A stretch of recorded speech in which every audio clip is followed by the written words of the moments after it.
મહાકાળ ભગવાન શિવનું પરમ ભયંકર અને પરમ કલ્યાણકારી સ્વરૂપ ગણાય છે.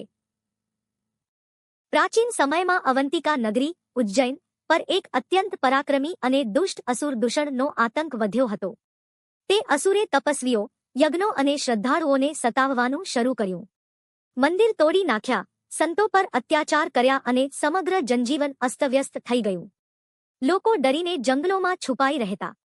આ પીડિત ભક્તોએ ભગવાન શિવની નિષ્ઠાપૂર્વક પ્રાર્થના કરી.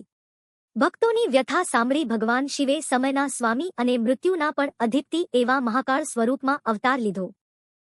મહાકાળનું સ્વરૂપ અગ્નિ સમાન તેજસ્વી, ત્રિનેત્રયુક્ત અને ગર્જના સમાન હાકલ ધરાવતું હતું.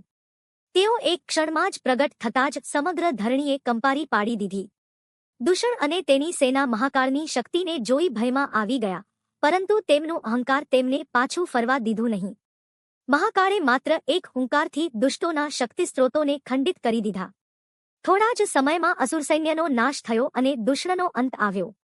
આ ચમત્કાર પછી ભગવાન મહાકાળે ભક્તોને આશીર્વાદ આપ્યો કે તેઓ હંમેશા આ સ્થળને રક્ષણ આપશે અને અહીં તેમની અવ્યાહત ઉપસ્થિતિ રહેશે. તેથી ઉજ્જૈનનું મહાકાલેશ્વર મંદિર સમગ્ર ભારતના 12 જ્યોતિર્લિંગોમાં પ્રમુખ સ્થાન ધરાવે છે.